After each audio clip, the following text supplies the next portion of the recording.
Hello and welcome to Hops and Bros. This week, At Craft Beer 101, Stouts. Stouts, one of my favorite styles. One of the first beers I've actually enjoyed.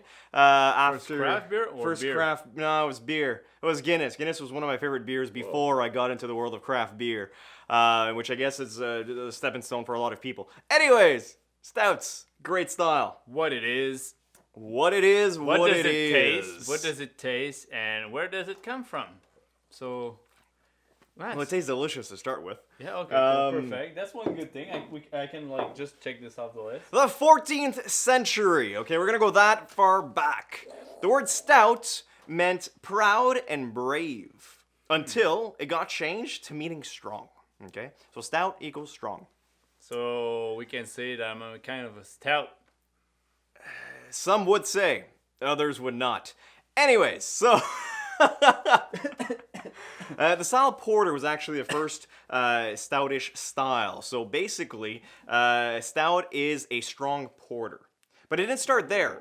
It didn't used to be a style. It used to be an assemblage of a bunch of brown ales. So like leftover beers to create a darker beer. An assemblage, yeah. Yeah, It created okay. some sort of darker beer, like a dark brown, almost hazel or whatever. Okay, was it a main purpose for that or just It was for the plain- common folk. It was for the Okay. people from the transport industry. that so can't really buy the really expensive beer? exactly. So Okay, they cool. kind of enjoyed that one because it was a little cheaper. It was a cheaper beer, which is where the name porter came from. Okay. Porter, transport industry, and all that stuff, all in England. Super Yeah. interesting. So basically, the stout then became a partition of the porter style. So it was a stout porter, meaning a strong porter. So it was a Okay. stronger beer, and then became its own style, where a bunch of styles kind of exploded from there. Chris, what's a stout aside from the history behind it? Basically, a recipe from a stout, if we take it on the basic style of a stout, you take your barley and you burn it up a notch.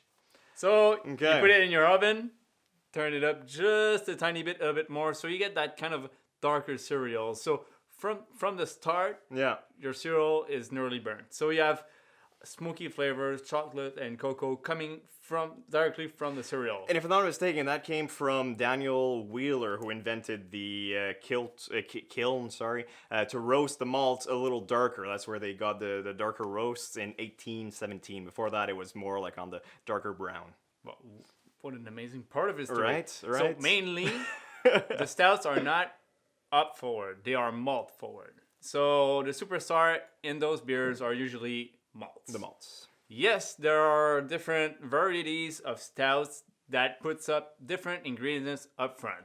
Let's say oyster stout, milk stouts, which adds lactose sugars to the beer to create a creamy flavor Or to a it. coffee milk stout where you add There's coffee and lactose to it. There's chocolate. So because you can find these flavors in a stout, which basically means coffee, chocolate, nice.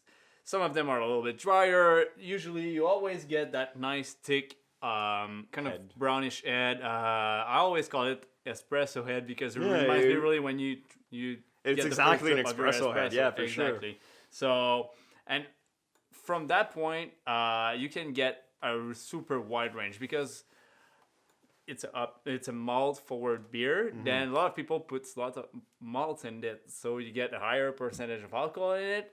So you Which can historically speaking, it wasn't quite as efficient. That's when anyways, the world of beer discovered other ways to be able to add sugar. Because technically, you'd have to add so much malt to get enough sugar for the yeast to ferment. So it was kind of it's an counterproductive. It's an expensive beer, beer. yeah. Technically. Technically, Yeah. yeah. Because of the malt forward thing, Yeah. because it's a superstar, but you gotta put more of it. Yeah. But overall, it's a style that really evolved through time. There's a lot of different variations. You can see Chipotle now stouts. Yeah. But a lot of stouts are also served in nitro. Yes, Nitro. Nitro is a very interesting way to do it. Yeah. So basically, you add your nitro to the beer, and as soon as it's released, that's when there's a lot of bubbles was released, and it creates that kind of creamy texture you see in the beer. So in like Guinness is nitro, and a lot of stouts these days are done nitro as well. But something really interesting about nitro is that the bubbles from the nitro are a lot smaller than the CO2 ones. Yeah.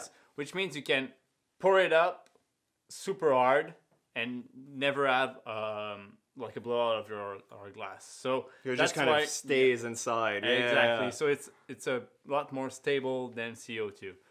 Now Yeah. it's the chemical part of it. I don't know if it's really on the periodic table more stable than nitro, but if so, write it down in the comment because I don't know shit about chemicals.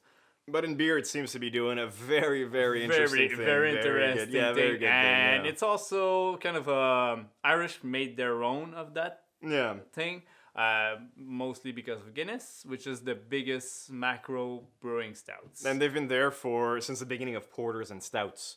I forget the guy's name. Anthony Guinness? Oh God, you're gonna be commenting down there. Anyways, it's Bob Guinness. Something Guinness. It's Bob Guinness. The Guinness guy. It's a Bob.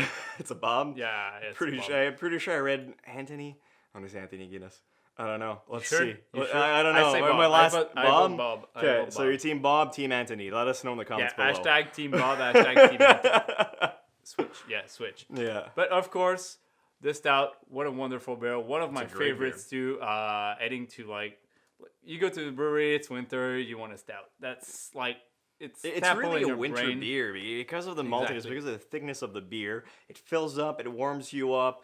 It a gets lot you through heavy. winter. Yeah. Because of the malt forwardness, it's a lot heavier as a Yeah. beer. Yeah. So that's pretty much what sums up stout. And what's the for stout we have us. this week? This week it's the oatmeal stout from Luck and Charm. It's the Luck and Charm oatmeal stout, and the brewery it's MacLean's. MacLean's. Okay. We already featured this one. Are we? No, we haven't. But I think this is where we feature it. Yeah. We drank it on the blind Blind tasting. tasting. That's where we drank it. Yeah. But we also have the Calabogie Brown Milk Stout and the Black Express Stout from Castle Castle Brewery. Brewery. So if you're a big fan of stouts, There's a bunch of choices out there, so go nuts. exactly. So Yeah. cheers to you guys. Cheers. And put in the comment what you want to see up next as a craft beer 101, and also subscribe and While you're at it, well, like the video, like the channel, like the Facebook page. Go all over. If you liked it, if you didn't, then yeah, don't of do course. it. Yeah, because I liked it. I shared liked it with my too, friends. yeah. I always do that. Yeah, me too. I'm wondering, am I the only one? I don't think so. I like you do it as well, so at least we're two. Yeah, we're two. At least we're two. At least two.